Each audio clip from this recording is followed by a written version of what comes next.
I first went to El Salvador in the summer of 2017 on a week-long trip with my church and absolutely fell in love with the people and the country and everything that SHIP was doing. So I came back the next year, so this past summer, 2018, as an intern. So I was there for 2 months. And I keep coming back because I absolutely love the people there. I love all of their hearts. I love the kids, and I especially love all of the work that SHIP is doing there.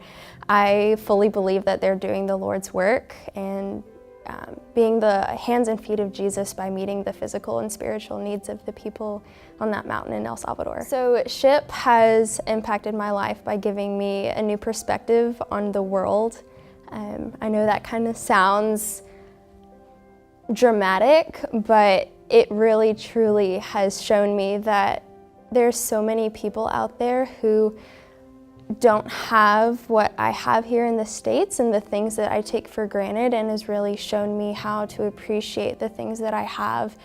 And the people there that I've met through my work with SHIP have taught me how to just be so joyful in the Lord without having a lot. My family and I sponsor a 4th grade girl through SHIP named Jimena, and she's an absolute sweetheart, and I was actually her tutor this past summer while I was in El Salvador as an intern, and we absolutely love this relationship that we have with her. We get to just write letters back and forth, and my mom came with me to El Salvador for 1 week with our church on a trip, and so she actually got to meet Jimena as well, and we got to spend a lot of time with her and just get to know her and grow our relationship with each other, and we got to tell her more about Jesus and really encourage her in her walk, and we still write letters back and forth, and I'm able to communicate with her through SHIP, and it's just been such a blessing in our life just to know her and get to know her, and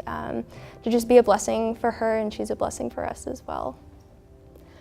While I was in El Salvador, I got to spend a lot of time with not only the kids, but the moms as well. We got to work closely with them through their Bible studies that they would have every week, and we got to work closely with them as well with their sewing shop that they started this summer. They are able to make these little bags, and they're really cute, and I've bought a lot of them. And it really helps empower them economically, and I'm really happy that we were able to support them. And they're honestly so fun. We played a lot of games with them on our family fun days on every Sunday that a trip was there, and we taught them how to play Uno and other games like that, and they were so much fun. What means the most to me about SHIP's work in El Salvador is the fact that they are meeting the physical and spiritual needs of these people on the side of this mountain, whether it's through providing education for these children, a good, solid, quality education for the first time in their lives, or repairing their homes or giving them a home, or helping the moms become economically empowered and independent and self-sufficient in that way, and meeting their spiritual needs through Bible studies and Vacation Bible School for the kids. To see the Lord's work on that mountain and to see these lives changed and to see that everything that SHIP is doing is God-led means the most to me.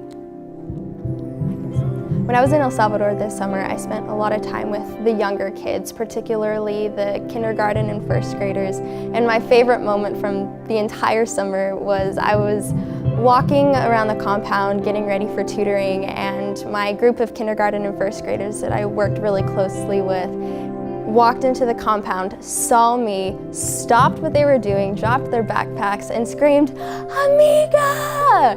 because they couldn't say my name in English. It was really hard for them being young, so they called me Amiga. They stopped what they were doing, dropped their bags, and charged me, and all jumped on me at the same time. There were probably 5 or 6 of them, and it was just so sweet and heartwarming to see how much that I meant to them, even though we didn't really speak the same language, and they definitely didn't speak English, and my Spanish is really broken, but to just experience that love between us and not needing translation for that, I think is beautiful and really shows how the love of Jesus can transcend over any kind of language barrier or political borders or anything like that. Like, that doesn't matter. What matters is that Jesus' love is shared with these kids.